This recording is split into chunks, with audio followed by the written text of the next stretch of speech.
So I often hear from entrepreneurs, I don't have enough time. I wish I had more time. I wish there was more hours in the day. Well, today you're going to hear from the amazing Brittany Rhodes as we sit down and we find out why she is what I call an Octocornpreneur. Brittany has managed to juggle multiple businesses while raising a family and having pets and doing volunteer work. So you want to know her secret? Stand by and let's hear the stern truth. Enjoy.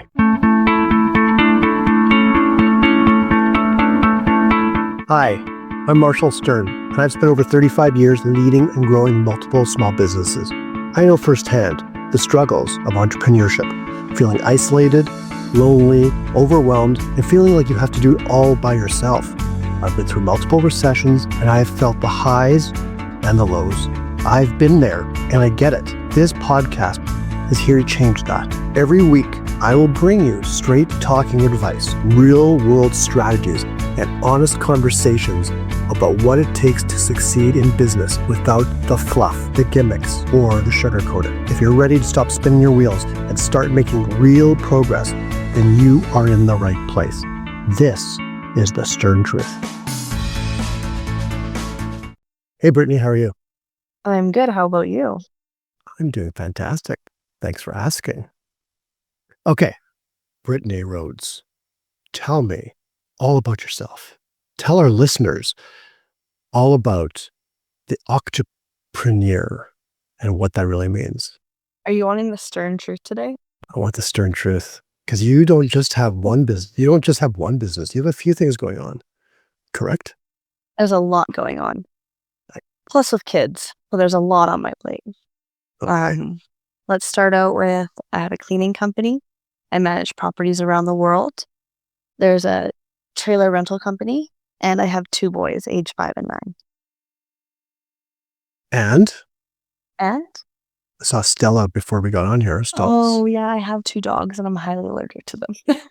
So 1 to 3 businesses, or did I lost track?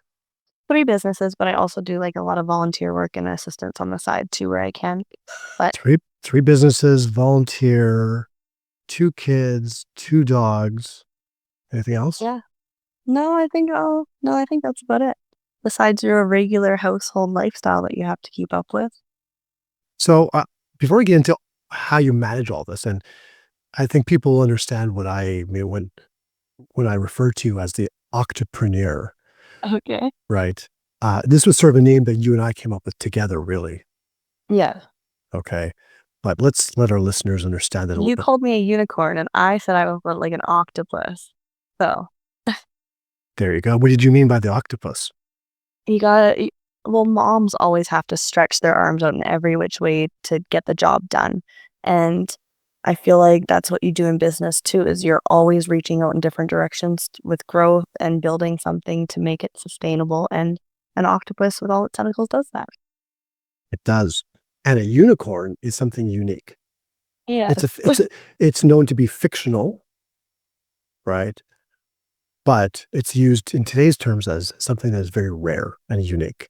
And so I think when I met you, it just seemed natural that I thought, okay, unicorn, and then you said octopus, so I'm calling you an octocorn entrepreneur. Well, and with the unicorn, I think too, sometimes people think that you're a magical being and you can get everything done, but sometimes that's not always the case. Thank you. Who's leading this interview? I think you are. No, okay. So I'm curious because here's why I brought you on here. I hear so much from clients, people in our groups, our Facebook groups, Momentum group, other groups, just business owners I meet on an everyday basis over the past forever. I always hear, and they used to say to me too, right? How do you do so much? How do you get it all done? And I always hear like, I don't have enough time from this person. I don't have enough time. And they have one business. And some of them have no kids. They just have one business. So first off, I do want to wish you a happy International Women's Day. Thank you. Okay. Which was recently. It was. And this episode really is a dedication to all of the lovely women out there who are doing so much. And you're kind of a symbol of that. I'm not trying to put you on this pedestal. You're welcome. I'm not trying to put you on this pedestal, but you do so much. And I want to know how you manage to get it all done without losing your, you know what? Sanity. Um, Oh, I so was for, going to use I was going to use a different word, but you can use that word. so for sanity, I actually got a rose. So it was really sweet. You had messaged me saying Happy Women's Day, and then I went through a store and they offered me a rose, and I was like, wow, people take this really seriously, and I think it's great because women do try to do their best in the world of being an entrepreneur, and it's hard sometimes when you are stretched all different directions to really show your passions of your workflow and getting jobs done and helping other people. So I think with a lot of businesses and how you sustain it all, your platforms that you have in place and your systems and how you're managing it all before you even put yourself out there to do it is important. You have to have a system and have stuff set up before you just dive into it. So I think that's one thing I did with each business is I kind of built it before just pushing it out the door. And it's like a stepping stone. Each stone you take, you're growing, right? And you're developing more and more for your business, but you kind of got to make sure each stone is put together properly before going on to the next one. I love that because, well, I mean, systems is a scary word for some people. And a lot of people just jump. There's different kinds of people. There's those who just jump in and just try, and then they just lose their sanity, as you like to call it. Yeah. And there's others who don't jump in, or they just put one toe in for the fear. There's always fear that holds them back. But how did you? I guess going back, like, how did you learn all this, or did you come from an entrepreneurial background? How did you start in business? It's a few questions in there. So while I was in high school, my mom forced upon me to take a college course that was offered through my high school. So I did 2 of my grades where I was actually doing college as well. And it was a hospitality and tourism course, sales and marketing, food and beverage. I became a management level food safety, and then front office and housekeeping. Now, I did not know that I was supposed to do 150 hours in all 4 sections together. And I did a volunteer work of 150 hours in each section individually. So I got my foot out the door in a large way to really learn those sections at a young age. And that, I think, really helped my business and taught me how to present myself in the world outside of once I left high school and really go out on my own. Now, I did work in an office, an accounting office, then worked in accounts payable, receivable. I did lots of different jobs of shipping and receiving. So I feel like all these pieces of managing different things kind of helped me build that I can do it on my own too.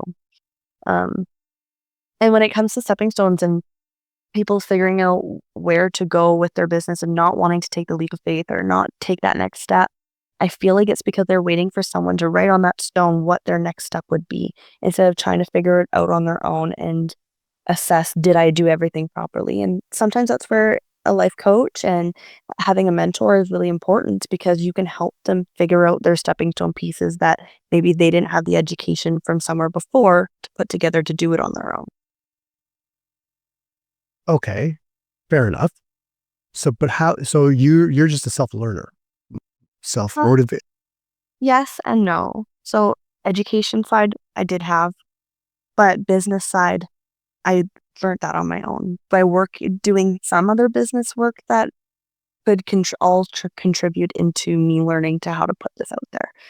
Now, Canva, things like that, and um, using an accounting platform maybe that was never taught to me. I learned those things on my own social media work. I didn't do like a lot of social media work in high school because it didn't really exist, some of the platform stuff that we have now. So yeah, that's all self-taught. AI is huge and new. That was not something when I graduated in 2011. So um, all those things, I think you do have to learn and grow with your business and grow with the world around you as new stuff and new technologies come out. So self-taught, partially, yes. But you're self driven. Self-driven for sure. Yeah, yeah.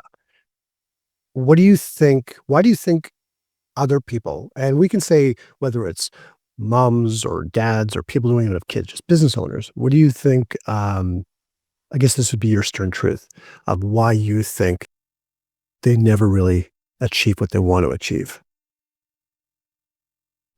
Maybe because they're scared, like you said, of taking that leap of faith to do it. And not wanting to disappoint themselves or have the critics of other people judge them for the work that they're doing. It's hard. It is a hard market. But I feel like with how big our population has grown and the amount of businesses out there, it's you can still go for it. Like there's a niche for every business and there's no reason to say no. You can always do it. Why not try and work for yourself and build an empire?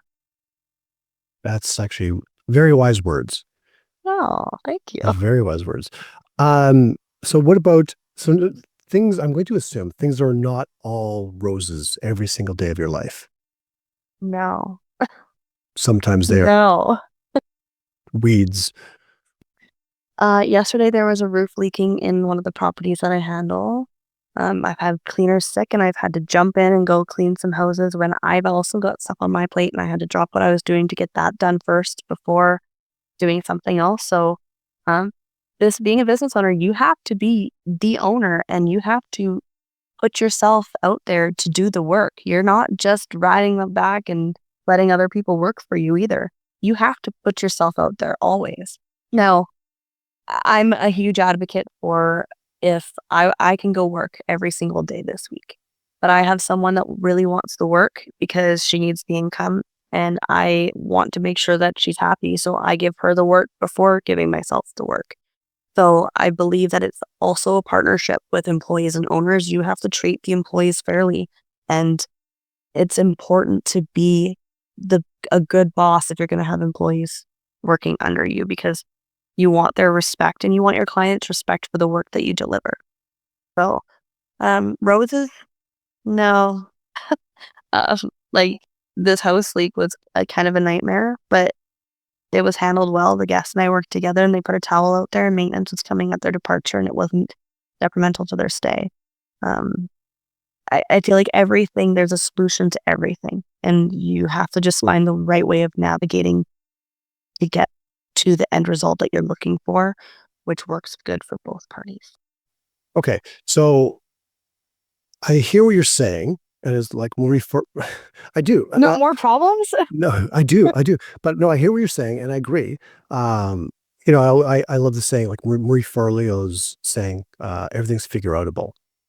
However, because some of our listeners will be like, okay, that's fine and dandy, but like when I'm in it, when it happens, when shit happens, because it does. How have you have you always been like figure outable? Have you always been that kind of person, or did you learn? I work really good in guest services. So I think that like I'm pretty good at navigating situations. Now, there's been some situations that I can't also handle. Like a guest is completely snowed in and they can't access the front door. I can't solve that unless I have a shovel and I'm there. So it is stressful. Like I'll be cooking dinner and I've got 2 kids running around the house. I'm cooking food on the stove and this guest just arrived and can't get in. What do you do? So I pick up the phone and call the handyman. I'm like, I know this is an emergency situation. You might not be available. I'm not expecting you to be. Do you have any solutions on how we can best handle this since you live there? Maybe you know somebody also that can come out. Mm. And I feel like the team that you put in place also can help you because it's not just an independent army to run a business. You do need a team too. And it depends on what you're working in, right? But I feel like I have good teams set up in the places that I help my client and I ensure that from the start. But isn't that all leadership? Like being a good leader? I guess so. Being a good leader is important, but we're not also miracle workers. No, but good leaders do have they have a team. It's not just all about them. I mean, they have a team. Like you even said, like I think leadership is critical for the success of any business, even if you're just a solopreneur, right? Yeah. Um, Well, like think- the cleaning team that I have is amazing. We are friends, not just they work for the company, but I work for the company too. We are a team. We work together. Like we'll hustle out 4 or 5 Airbnb turnovers in one day in the summer and we kicked butt that day. And we know it. And we'll go get food together. Or we'll go get a drink after together because we did that. And like we work well together and having a solid foundation is really important. yeah, no, 100%. And the fact that you said earlier on about one of your cleaners, you could have done the work yourself, but she needed the money more, so you just let her go take that. That's what being a leader is about. It's putting your people ahead of you, Yeah. right? And leadership is like there are tons of leaders around the world, and some of them are really, they suck. Like they just suck. So they're horrible leaders because they tell their people what to do, and they think of themselves first, and they I see a little bit of a pushover. Like if they said, Brittany, I'm in a position where I need $400 and it's an emergency situation, I'd probably lend it to them because like I care. But sometimes it's maybe too much caring, and you have to know your boundaries too. No, 100%, 100%. My wife used to always say to me that I was just, before she got involved in my business, my sign business, that I was too nice to my people because she came from corporate, right? And I was too nice to them. But you know what? I had one of my guys with me for 20, actually twice, excuse me, 26 years. Before I sold the business, it was 26 years, right? And another one, 15 years. So because I took care of them, because we can't do this all by ourselves. Even if you're a solopreneur, you still, which I hate that term, but it's a thing. What? It is a thing. People say, oh, you're the boss. Like, I hate when I go somewhere and I'm introduced as the boss.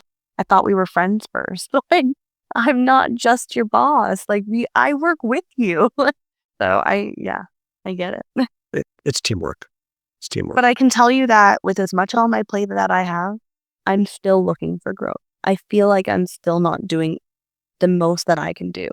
And that's not letting any one of the businesses suffer from me trying to put myself out there in more ways. It's just, I know that I can do more, and I want to have more that I've given in my lifetime, that I've made a successful startup to something that someone else can grow off of too. Wow. That's actually beautiful. I like that. I like that. Oh, thank you. Maybe my kids will follow in my footsteps. Who knows? I told my kids I didn't want them to follow in my footsteps. So not in the business. Business is fine, but not the side business. Do something else. I'll tell you, as soon as my kid is able to drive, he will be a landscaper for all of these houses out here. Well, yeah, 100%. There you go. That is a hard thing to come by. Yeah. Okay. What about common myth that you see other experts or that you hear in business that you just don't buy into? I have been a victim of pyramid schemes and sales and being false misled on products and services. Now, I sell my services at a very low rate because I care about my clients making money off of their investment. And sometimes I feel like people think that they want me to do way more than what they're paying me for. And I'm not trying to say that I will do, like I've said I will do that service for you, but they have to understand that they need to compensate for it too if they expect it, and actually give me the resources to succeed at it if they want me to do something that I don't usually offer. And I think the myth and the reasoning that I see behind a lot of people not giving to clients when they're an entrepreneur trying to do their business is they're not giving their reassurance on their clients on what they are going to deliver and actually giving the exact product properly as what it needs to be. I don't think we don't need in life false delivery and false promises and being confused on what we're being sold, right? So I feel like you are what you are and you're selling what you are selling, and that's what you should honor and that's what you should provide. Did I answer your question? Got it. No. Or do you want more? Do you got more? I don't know. That's good. That's good for now. Okay. So we've talked about your businesses, how you juggle all the businesses. Basically, you have a good team. And what? You got a good team. Oh, I do have a good team. And you trust your team. I do. Yeah. Well, there's two different things. You can have a team, and then you could not trust your team, and that's two totally different things. So leadership's all about entrusting your team, empowering your team. So you believe in your team. What about juggling all of that with 2 kids, 2 dogs?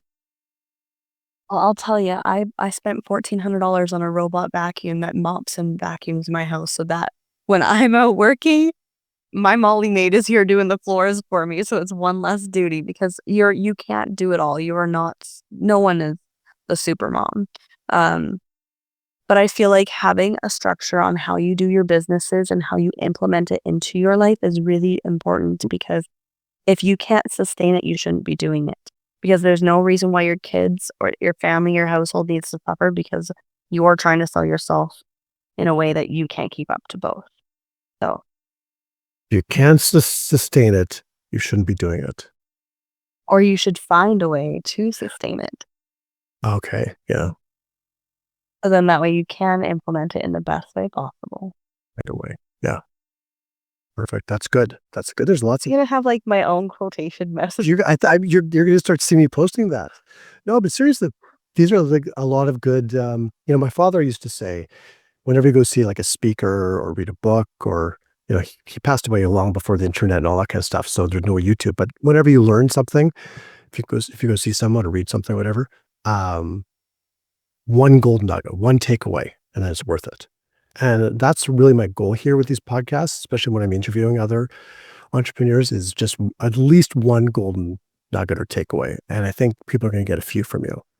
Oh, So I can tell you I've never watched videos on how to run a business or read a book on being a boss or you know what I mean? I've never done it. I've just kind of implemented it and I believe that you should stay true to your character and who you are and that you'll do great things by doing that. So do you ever, I agree. I love that too.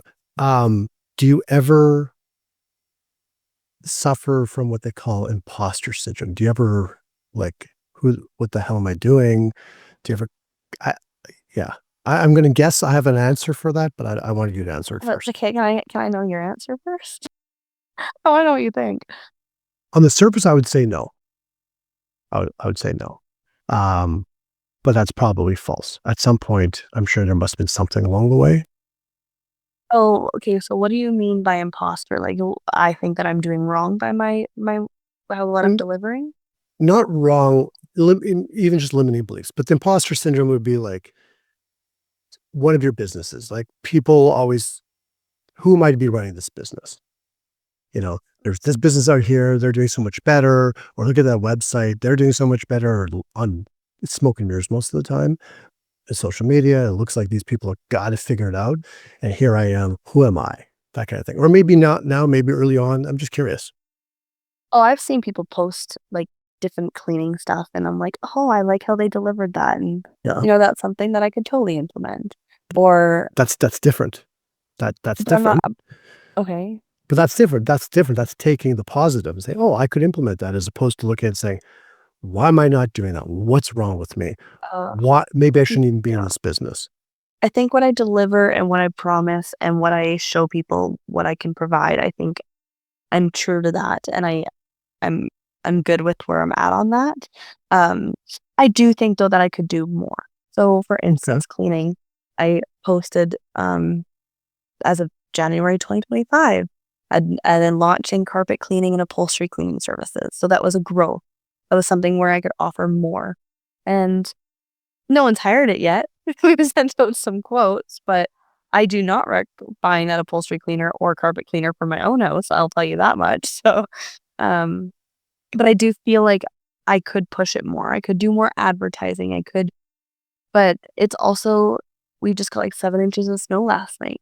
So I don't really want to load the carpet cleaner into the back of the car right now because it's heavy and I need some ground to put it on and I'm not putting it on snow and dragging it into someone's carpet. So, um, maybe that is limiting what I could deliver.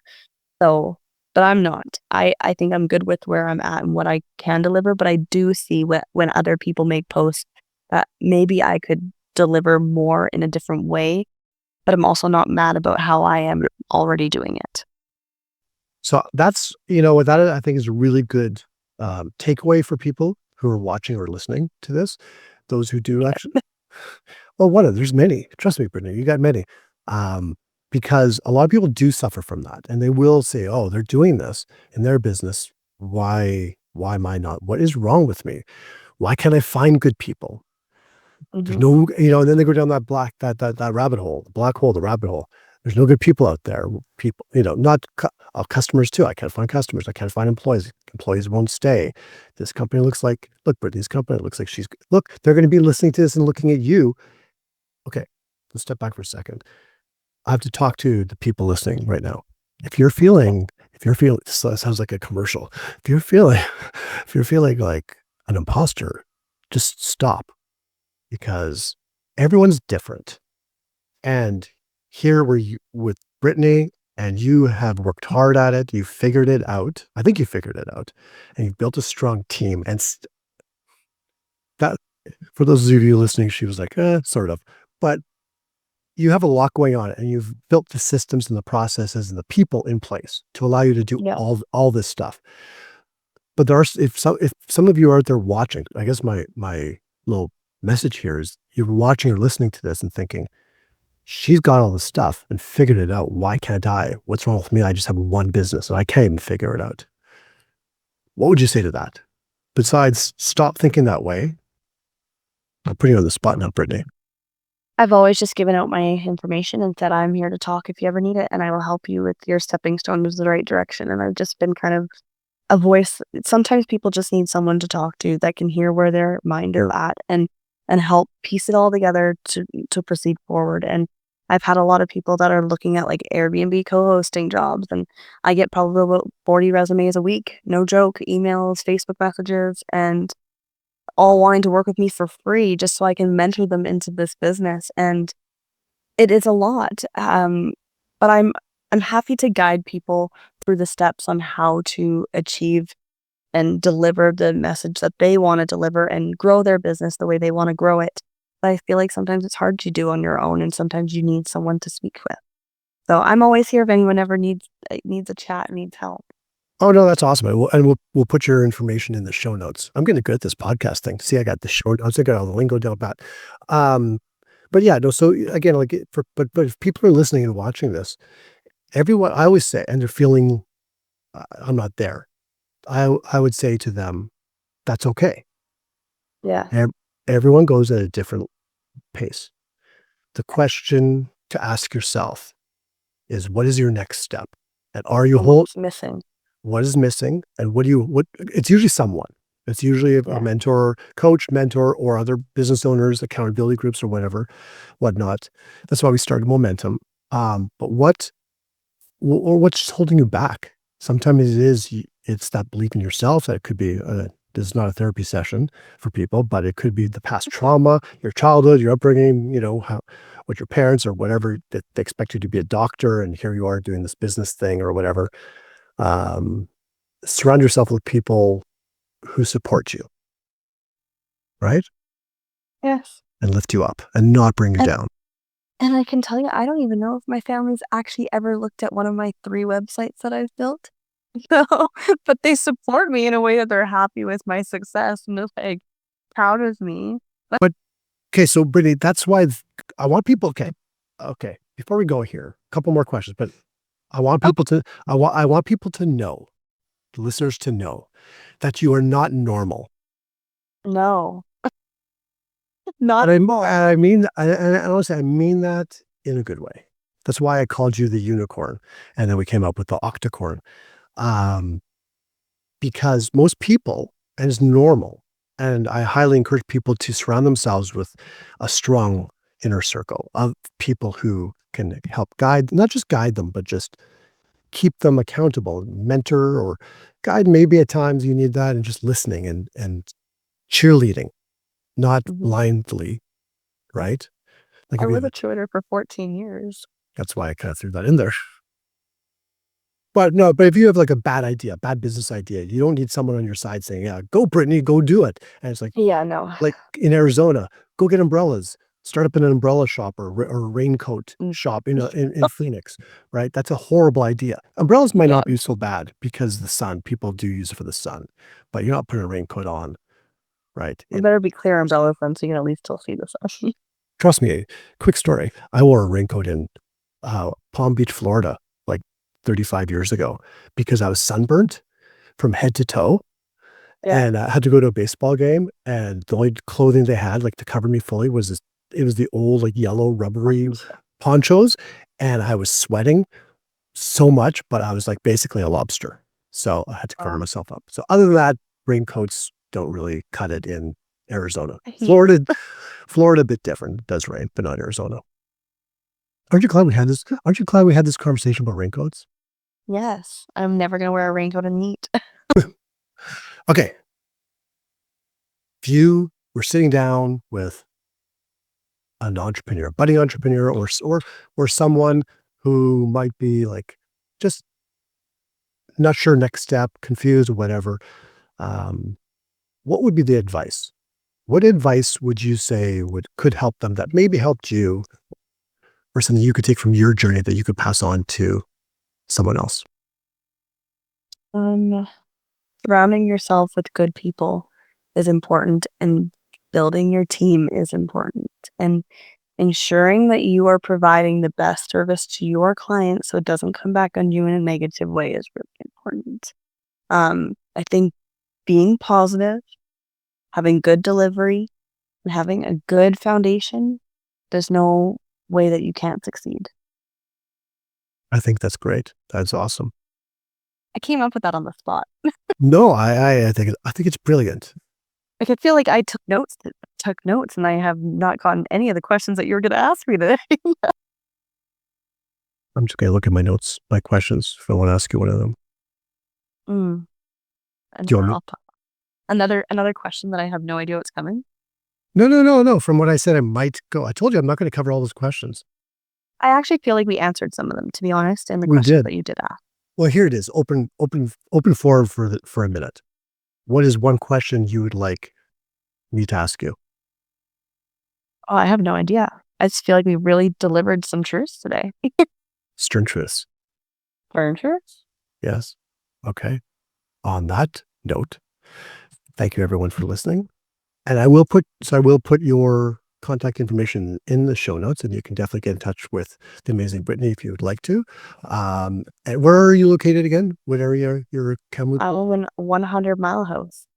I told you my 70-mile house story once, I think. My horseback riding story. I'll leave that for another podcast. Okay, another podcast. 70-mile story. Yes, 100-mile or 70-mile.